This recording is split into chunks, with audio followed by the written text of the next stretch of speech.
Hi friends, welcome to our lifestyle diaries. ఈరోజు recipe foxtail millet upma.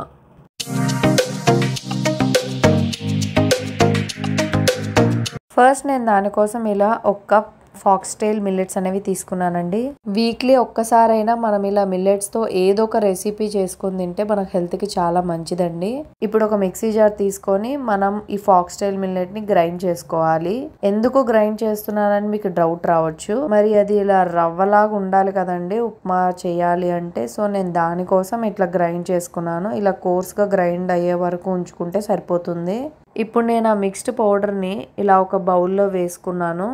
చూసారా, ఈ రకంగా మనం గ్రైండ్ చేసుకుంటే సరిపోతుంది. ఒకసారి గ్రైండ్ చేసుకుంటూ చూసుకొని మళ్ళీ దాన్ని తిప్పుకుంటూ ఇలా మెత్తగా గ్రైండ్ చేసుకోవాలి. ఒకేసారి అయితే గ్రైండ్ అవ్వవు. మిల్లెట్స్ అలానే వేసేసుకోవచ్చు కదా, అసలు గ్రైండ్ ఎందుకు చేశారని అనుకోవచ్చు. ఇప్పుడు జనరల్లీ గోధుమ రవ్వ ఉప్మానో లేదా బొంబాయి రవ్వ ఉప్మానో మనం తింటూ ఉంటాము. వెంటనే మనం ఇలా మిల్లెట్స్ లోకి చేంజ్ చేసుకోవాలంటే చేంజ్ చేయలేము కదండి. ఆ మాత్రం టెక్స్చర్ అనేది ఉంటేనే మనకు తినబుద్ధి అవుతుంది కదా. నేను దానికోసం ఇట్లాగా గ్రైండ్ చేసుకున్నాను. ఇప్పుడు వాటర్ పోసుకొని మనం ఒక 6 to 7 hours నానబెట్టుకోవాలి. ఏ మిల్లెట్ అయినా కానీ సోకింగ్ పీరియడ్ అనేది చాలా ఇంపార్టెంట్ అండి. సో ఈ మిల్లెట్ ఉప్మాలోకి నేను ఇలా వెజిటేబుల్ సాంబార్ అనేది చేసుకున్నాను. మోస్ట్లీ నేను ఏ మిల్లెట్ రెసిపీ చేసినా ఖచ్చితంగా ఈ సాంబార్ అయితే ఒక డిష్ గా చేస్తానండి. ఎందుకంటే కొంచెం అలవాటు చేసుకోవాలి కాబట్టి. సో ఇలా 6 to 7 hours తర్వాత ఆర్ ఓవర్ నైట్ మనం సోక్ చేసుకున్న తర్వాత వాటర్ అనేవి ఇలా తేలుతాయి. మనం మళ్ళీ ఫ్రెష్ వాటర్ తో క్లీన్ చేసుకొని పెట్టుకోవాలి. సో ఇప్పుడు ఈ ఉప్మా కోసం నేను ఇలా ఆనియన్స్, టొమాటోస్, కొన్ని వెజిటేబుల్స్ ని ఆల్రెడీ ఒక 40% స్టీమ్ చేసుకొని ఇలా రెడీగా పెట్టేసుకున్నాను. ఇలా వెజ్జీస్ ని మనం యాడ్ చేసుకోవడం వల్ల మంచి ఫైబర్ అనేది వస్తుంది. ఇప్పుడు ఒక కడాయి తీసుకొని ఆవాలు, జీలకర్ర, పోపు దినుసులు, కరివేపాకు అన్ని వేసుకొని మనం బాగా మిక్స్ చేసుకోవాలి. ఈ వెజిటేబుల్ కొర్రల ఉప్మా అనేది మనం బ్రేక్ఫాస్ట్ లో తీసుకోవడం వల్ల మనకు చాలా లాభాలే ఉన్నాయండి. ఇది మంచి కాంప్లెక్స్ కార్బోహైడ్రేట్స్, సో మనకి ఇన్స్టాంట్ ఎనర్జీని ఇస్తుంది. నార్మల్ బొంబాయి రవ్వ, గోధుమ రవ్వ ఉప్మాలు తింటే ఎంత ఎనర్జీ వస్తుందో అంతే ఎనర్జీ వస్తుంది. బట్ ఆ ఉప్మా కంటే కూడా ఈ కొర్రల ఉప్మా వల్ల మనకి చాలా హెల్త్ బెనిఫిట్స్ ఉన్నాయి. ఇది మంచి డయాబెటిక్ ఫ్రెండ్లీ రెసిపీ అండి. ఈ కొర్రలు అనేవి మనకి బ్లడ్ షుగర్ లెవెల్స్ ని చక్కగా మెయింటైన్ చేస్తుంది. మనం కట్ చేసుకొని పెట్టుకున్న ఆనియన్స్ ని వేసుకొని బాగా సాట్ చేసుకోవాలి. కొంచెం ఆనియన్స్ అనేవి సాఫ్ట్ అయ్యే వరకు మనం వేపుకోవాలి. ఇప్పుడు నేను కొన్ని జీడిపప్పులు కూడా తీసుకొని మిక్స్ చేసుకున్నాను. జీడిపప్పు ఉప్మా అంటే ఎవరికి ఇష్టం లేకుండా ఉంటుందండి.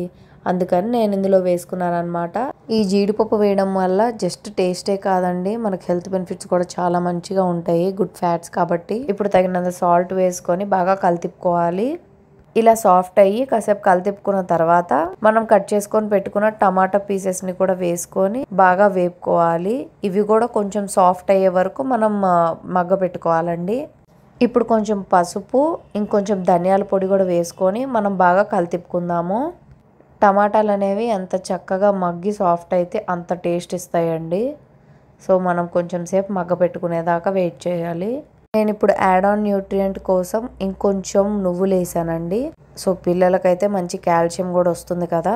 సో నేను దానికోసం నువ్వులను కూడా ఇప్పుడు యాడ్ చేసుకున్నాను. మనకి ఇప్పుడు ఆయిల్ ఏమైనా తగ్గినా కానీ ఈ నువ్వుల్లో నుంచి వచ్చే ఆయిల్ అనేది మనకి సెట్ అయిపోతుంది.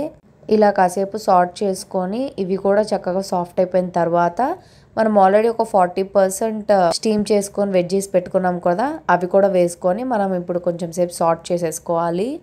ఇవి ఒక 40% స్టీమ్ అయిపోయినాయి కాబట్టి మనం అంత ఎక్కువసేపు సాట్ చేసుకోవాల్సిన అవసరం లేదండి. జస్ట్ ఆ ఉప్పు, కారం అవన్నీ వేసాం కదా, అవన్నీ పట్టడానికి కాసేపు కలితిప్పుకొని మనం పక్కన పెట్టుకున్న కొర్రల రవ్వని ఇందులో వేసేసుకోవాలి. నేను ఈ కొర్రల్ని ఇందాక మళ్ళీ ఫ్రెష్ వాటర్ తో నీట్ గా క్లీన్ చేసుకొని కొలతగా ఇందులో వేసుకున్నానండి. మనం నానబెట్టిన వాటర్ నే వేసుకొని కుక్ చేసుకోకూడదు. మళ్ళీ ఫ్రెష్ గా వాటర్ ని మిక్స్ చేసుకొని మళ్ళీ ఆ రవ్వను కానీ మిల్లెట్స్ని కానీ వాష్ చేసుకొని మనం ఇలా వాడుకోవాలి. సో నేను అలాగా కొంచెం వాటర్ అనేవి మిక్స్ చేసుకొని వేసుకున్నాను. వాటర్ కన్సిస్టెన్సీ అనేది మనకు ఉప్మా కన్సిస్టెన్సీ బట్టే మనం వేసుకుంటామండి.